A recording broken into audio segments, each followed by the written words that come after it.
Sometimes I go into the Nintendo Switch Online retro game archives in search of older games that I've never tried before, with the Nintendo 64 library being one I frequently visit. There's something that I love about late 1990s to early 2000s 3D graphics. I've tried out Sin and Punishment, as well as some of the old Mario spin-offs, but today we're here to take a look at Ridge Racer 64. I was never a big racing gamer outside of Mario Kart, but something drew me to this more grounded, arcadey experience, and I figured, why not share it with you? My ultimate goal is to progress through the entire Grand Prix mode, getting first place in each of the 20 races, and maybe unlocking a new car or two along the way. I opted to drive with the RT Ryukyu to start.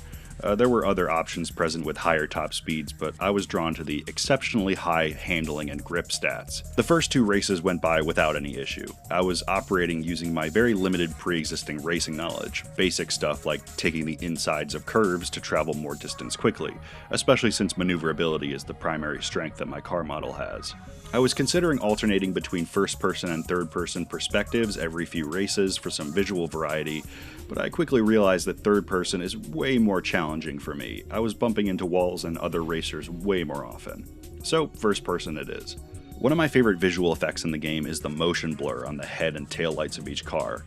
The way they smear across your field of view and the rearview mirror at night and in tunnels really helps reflect the insane speeds at which you're driving. Race number 6, Renegade Intermediate, was where I first hit a plateau in terms of progress. The course has multiple incredibly sharp turns, some right after one another. My initial strategy of simply slowing down at sharp turns wasn't going to cut it anymore, especially since turns are where I'm supposed to be excelling due to my car's stats. It was time to learn how to drift. Unlike Mario Kart, Ridge Racer 64 has no dedicated drifting button. I originally thought the brake was involved to some capacity, but no, that actually made my turns worse. In order to drift, you need to release the acceleration, begin your turn, and then resume accelerating partway through. The timing can be a little tricky, but once you get in the rhythm, damn does it feel good. The only thing with drifting is that you will briefly lose control of your car, so if you have to take a bunch of micro turns back to back, it's probably better to just tap the brake and cut your speed a little bit rather than fully committing to a drift. The third cup is where I started hitting a lot more walls, literally and metaphorically. The courses became a lot thinner, making both general turns and passing competitors a lot more difficult. This brings me to the level of interaction between you and other drivers, because goddamn, it can get annoying. I went into this game already sort of knowing that the other racers wouldn't be playing by the same rules that I was, given what I already know about arcade-style racing games. Fairness is not part of the equation. When your car and the CPUs collide, as far as I can tell, the only one who suffers a speed penalty is you. The other vehicles are these unflinching monoliths, and they will absolutely swerve into your lane, cut you off, and clip you while they're passing you, which can be hellish, especially when you're trying to time your drifting. Race number 9, Renegade Expert, took me about as many tries as everything else thus far combined. The front 3 cars were just so far ahead of everyone else. I had to go into the final lap in 4th at least. At this point, I assumed gamer posture and left everything I have on the track.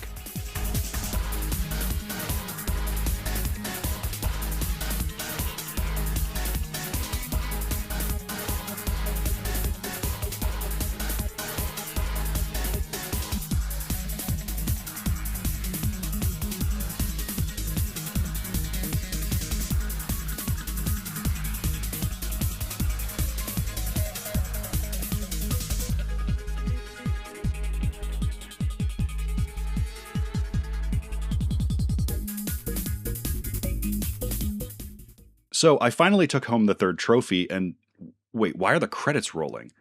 Oh, so the other 3 cups after this are the previous courses I just played, just in reverse. Well, that's a bit of a letdown, but at least it means that the difficulty curve probably reset, so I can probably blast through the novice and intermediate courses. Except that's not what happened, because the CPUs were still being obnoxious, and now that the courses are simpler again with less turns, I lose a lot more time on straightaways due to my lower top speed. In Mario Kart, I tend to just default to a standard kart setup in ignorance of its statistical distribution and just try to make it work. But here, I feel like I'm going to need to be a bit more adaptable. So forgive me, Ryukyu, but the RT Solvalu's higher top speed for those straightaways is more applicable to these early races. And indeed, I started doing much better overall. However, I am starting to realize something. From what I can tell, it seems like the CPU racers aren't actually interactable objects. They are simply obstacles that move along the course as you do. They speed up and slow down exponentially, seemingly at random, and they move in a very stiff fashion. I don't think I've ever even seen them drift. They just hit the corners at full speed and their turn radius just happens to be tight enough. They also don't react to your presence one way or another. They will seemingly always follow their specific path through the course. There's never any collisions between other racers either. Ultimately, none of this changes what I have to do. I still gotta pass them all, but that knowledge may help me in moment-to-moment gameplay. In essence, I should just stay away from the other racers at all times. Race number 11, Revolution Novice Extra, made me feel like I was going crazy because I repeatedly got into second at the start of the final lap, and then I would just never be able to find the guy in first. I'm convinced that, depending on the pathing that the game decides the lead CPU should take, victory can become completely impossible the moment the race starts. If this is indeed the case, I feel like this is an artifact of arcade-focused game design. This is the sort of game that would want to squeeze as many quarters out of you as possible, so this simplistic, almost random implementation of difficulty makes sense, as annoying as it is, but this was also a console game that you had to pay a single flat fee to own, so I guess old game design habits die hard. Fourth cup, done and dusted. I took a bit to unlock some new cars, which you do via one-on-one races. Unfortunately, these races still present the same challenges as the Grand Prix, but at least there are less obstacles on the course. I unlocked the White Angel, which blew me away with its stats. I guess this game really does just have cars that are objectively better later down the line. And holy shit, this makes the game so much easier, to the point where I started beating races on my first try again. I cleared the 5th cup without much incident. I went back to see if the next couple cars I unlocked would be any better, but not really. It seems like the White Angel will be what I'm taking to the end game. The final cup, as expected, was my greatest challenge.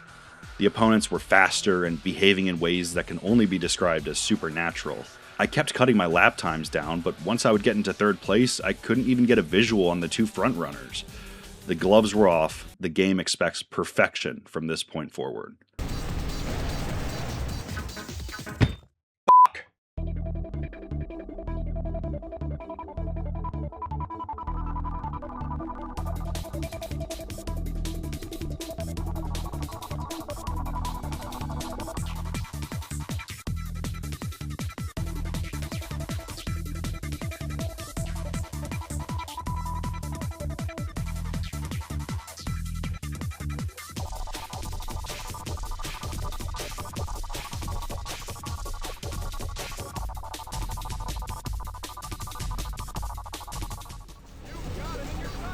Come on, come on!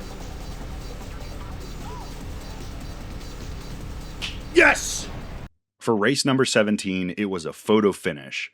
And by that, I mean I'm like 99% sure that I didn't even win based on my perspective at the end, but I will take what I can get. Finally, Renegade Expert Extra, the last standard Grand Prix course. Well, let's do it.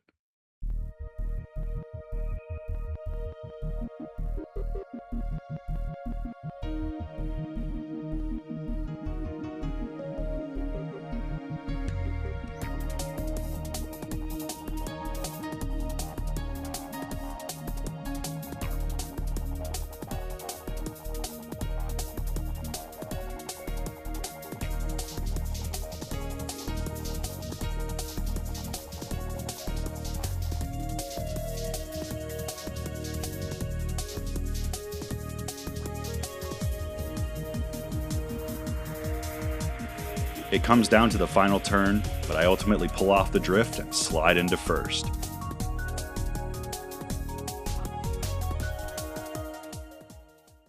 The game isn't over though. We still have 2 more hurdles to overcome. Ridge Racer Extreme and its mirror form are 6-lap gauntlets where you're given less and less time to finish each lap. And if you aren't past that finish line before the clock hits 0, the race ends. This is where my frustration with the CPUs hit an all-time high. One wrong interaction with the other racers can completely screw you over, and you have to squeeze your way past a massive group of them at the beginning of the race because you start at the back of the pack. In large groups, they can completely box you in.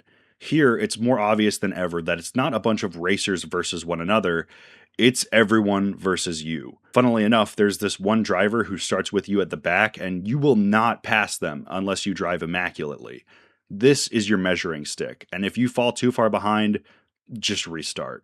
I even switched to a faster car, the Atomic Purple, and I still found the margin of error to be insanely small. Look at this cheeky motherfucker. Look at how they speed up the moment I get too close. This is rubber banding if I've ever seen it. I did a bit of looking around online, and it seems like these rival drivers are actually a notable trend in this game, and people really do seem to chalk up winning these last few courses to luck. That leaves me in an uncomfortable position. If there really is a chance that I could play this for hours and hours and still never overcome this final challenge because the game chooses to cheat me out of victory, what is there left for me to do? Do I really want to beat my head against this potentially indestructible wall for the sake of, what, bragging rights? I thought about it a lot, and I think this is where my Ridge Racer 64 journey comes to an end. Our time on this earth is valuable, and I'd rather not spend it needlessly giving myself high blood pressure. For what it's worth, though, I'm glad I gave this game a shot. It was fun to learn a new game from scratch, especially one that feels like it comes from such a different time in its aesthetics and design sensibilities. I hope you enjoyed this video. I know it's a little different in structure than my typical output, but I do want to experiment more. Give the game a shot if you have a Nintendo Switch and the online expansion pack. With that said, I'm just going to go be grateful that I didn't have to play on an actual Nintendo 64 with that thing's disgusting ass control stick. See ya.